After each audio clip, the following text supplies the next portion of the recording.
Well, my name is Nick and this is my story. Well, born and raised in Appleton, Wisconsin, and born to good parents. They taught me how to drink and smoke. They really did teach me some good morals overall, but I took all the bad that they taught me and ran with it. I pretty much fell into the life of addiction, running from my emotions, running from life, running from everything. Anything that I didn't like, I ran from.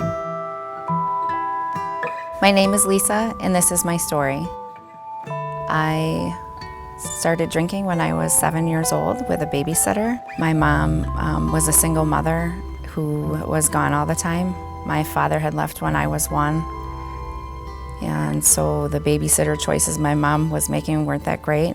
I continued to drink and started to heavily drink in my teenage years and ended up moving out of the home. I still continued to go to school. I still continued to get good grades. I still continued to drink a lot.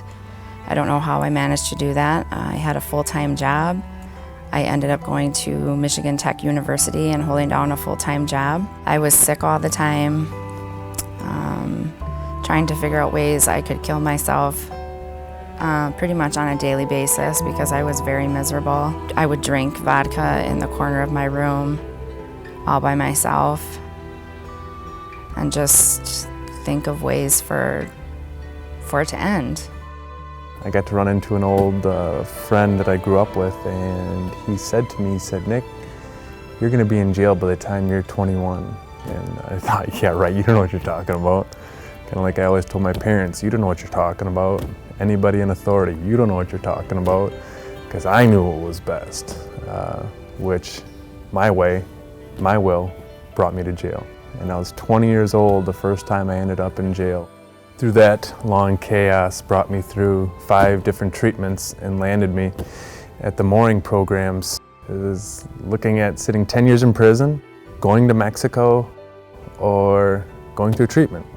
Prison and Mexico were a better option for me than going to treatment. I really thought those were better options. But overall, due to fear, I stayed, went to treatment, thought I'd do my same old jump through the hoops, say what you want me to say, maybe learn a little something, and then take to become a better drug addict, drug dealer. And actually got to learn and see people living clean, which I didn't think was possible. I ended up in rehab in 2008 and stayed there for 21 days and was on top of the world. I was giddy, thought I had it, I got this. Got back out and got back with my boyfriend, who was an alcoholic, and started drinking 2 weeks later. And it continued for another year and a half before I checked myself into Casa Clare for treatment. The house manager sat with me all night long. I didn't seem like I was a bother to her, and it just helped me get through that obstacle and be able to relax and know that I was going to be safe and I was going to be okay, and I was with really good people. And while I was at Casa Clare, I got a job at a place called Step Industries, where I am now part of staff. I have learned that I am a worthy person. My self-confidence is totally different than what it used to be. I never thought that I would have the opportunity to, move on with my life. When I first started there, I thought, oh boy, I'm gonna be on the floor forever. And I realized that people do see good things in me and that there are good things in me. The magic of the mooring is what happens late at night when there's no counselors around, and that's where it was a right fit for me.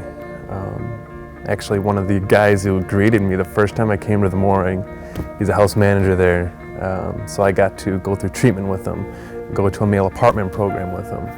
He moved in with me then later on in life, and that's what happens at the mooring. That's why it was a right fit, is because I met a lifelong friend who I'm now working with.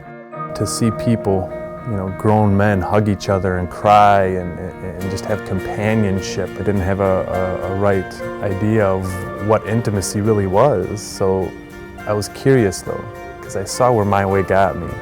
Jails, institutions, surprised I'm not dead, surprised I didn't kill anybody. I wouldn't have been able to go back into my environment without some sort of a transitional living, which mooring programs offered, I honestly don't think I would have stayed sober, and I was on my ATR and I would have sat 10 years in prison, which kind of frightens me thinking of it, because I know what it feels like not to be loved or feel like you're loved. I'm truly grateful for where I am. Sometimes I can't believe that I'm where I am today. I never thought I'd see it.